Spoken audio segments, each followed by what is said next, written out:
Tower defense games are a relatively simple genre, but despite that, it can be hard to get them right. And that leads me to wonder what makes Bloons stand out compared to the rest. Outside of just being around for ages, there has to be something this game does well that other tower defense games don't do as well to kinda stay ahead and be popular. In order to try and pinpoint what that is, at least from my perspective, I've got to look at multiple games to see what makes Bloons stand out as the leader of the bunch. I do want to state first that just because I think Bloons is better, that does not mean the other games are inherently bad. They can have flaws exactly like Bloons does, and that's okay. I just want to know why Bloons succeeds where others fail, at least for me. Also, this is me looking at a bunch of tower defense games on Roblox, as that's I think the most prominent place to find a lot of them. I don't find very many in other places anyways. Now, to be honest with you, what got me thinking about this was a conversation I had comparing Roblox tower defense games to Bloons. I said in my video on my issues with Roblox that I love Bloons, and that led to me playing tower defense games on Roblox due to that love for Bloons. But when push came to shove, I stepped up to bat on behalf of Bloons. But why did I do that when these Roblox games have a lot to offer? Well, the Roblox games I've played do have fun elements, and there are some unique ideas in most of them. Not all, of course, as there is always low effort slop on any sort of platform where you can kind of upload whatever you want, but the good ones have something going for them. TDS, however, has some neat tower ideas, and it shares a common trait with a lot of tower defense games I find on Roblox: more enemy types and attributes. For unique towers, things like the Crook Boss or military base come to mind. Those aren't ideas in Bloons, or at least similar ideas aren't executed like that. Enemy types is another thing I notice a lot of these games have more of compared to Bloons. Bloons is basic. The enemies follow a linear progression, and that acts as their health. Rainbow pops into zebra, which pops into black and white, which pops into pink, so on and so forth. Other games get around this by having health bars on their enemies. This allows more enemy types, as there doesn't have to be a linear progression. Fast enemies don't die and turn into slower ones, they just die. Same goes for beefier enemies who don't turn into weaker basic enemies. This eventually leads into enemies with special effects. It's easier to pull off because you don't have to worry about the stunning enemy turning into the fast enemy after dying and just running through all the stunned towers.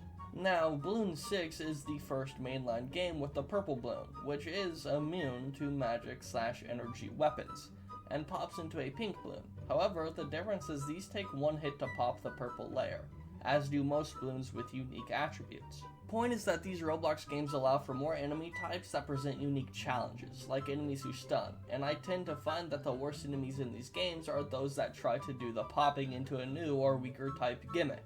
Take breakers in TDS for example. Those things are mad annoying, I'm gonna be honest with you, they suck. And while they can be mowed down with high DPS, it's clear they don't fit into the game as well as other enemies.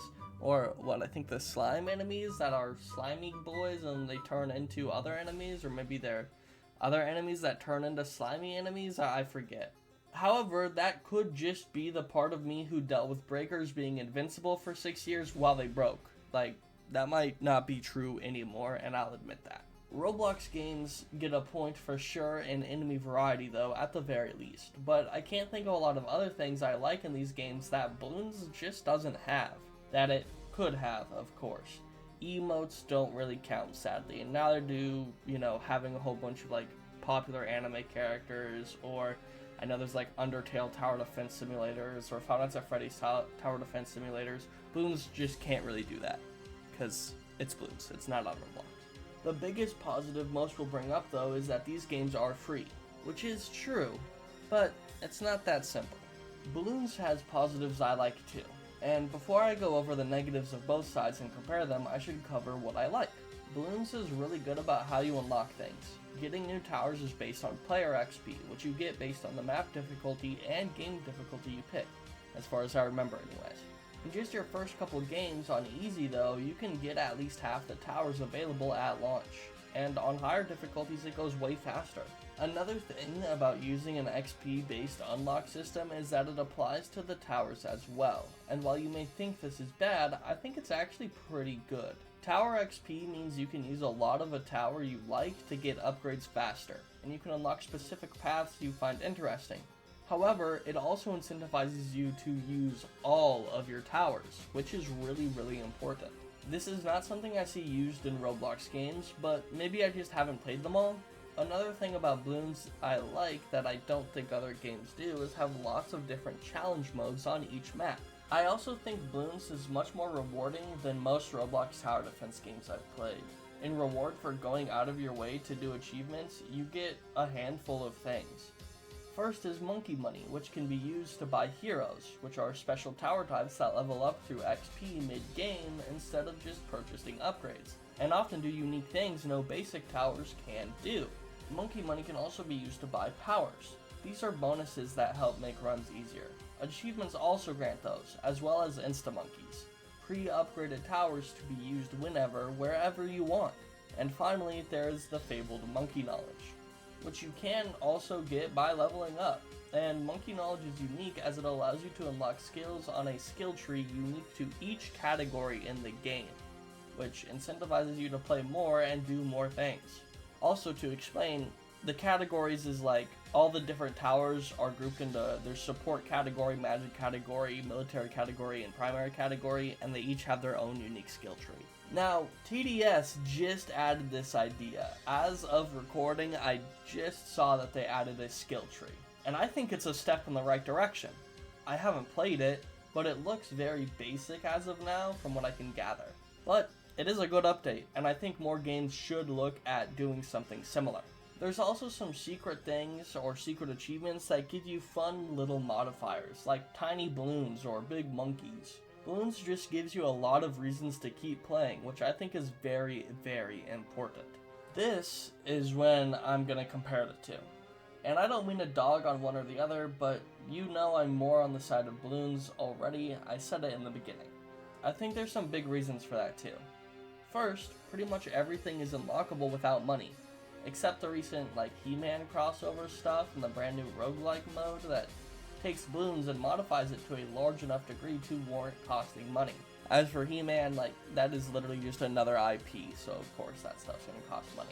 Roblox games don't lock everything behind money either, I won't lie, but a lot of cosmetic options or special features, or even in some cases for some games, entire towers will be locked behind a paywall. To put it simply, that's just not very fun.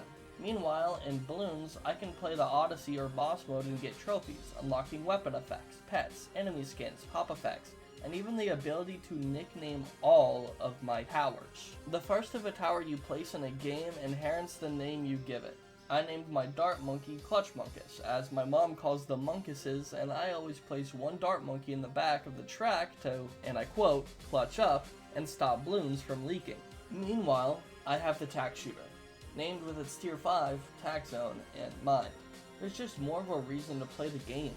Once you unlock the towers in TDS or Five Nights at Freddy's Tower Defense or Undertale Tower Defense or whatever kids play, what's the point? You're not often grinding to unlock further upgrades for your towers. Only recently has TDS brought in this idea of getting extra upgrades that help your towers. You're not often grinding to get the special upgrade that's only usable in a game when combining all 3 powers your tower brings to the table, like Paragons and Bloons. Or to get special heroes, or powers, or even skins for your heroes. And in some games, the grind can be mind-numbing. Meanwhile, in Bloons, the game makes sure you unlock mostly everything before you can get monkey knowledge from leveling up. The only towers you won't get can be unlocked by simply popping Bloons. Except for I think the Beast Handler. I think that one has a special unlock requirement, but that's about it. More important than all of that though, to me, it's just the difference in how the games feel compared to each other.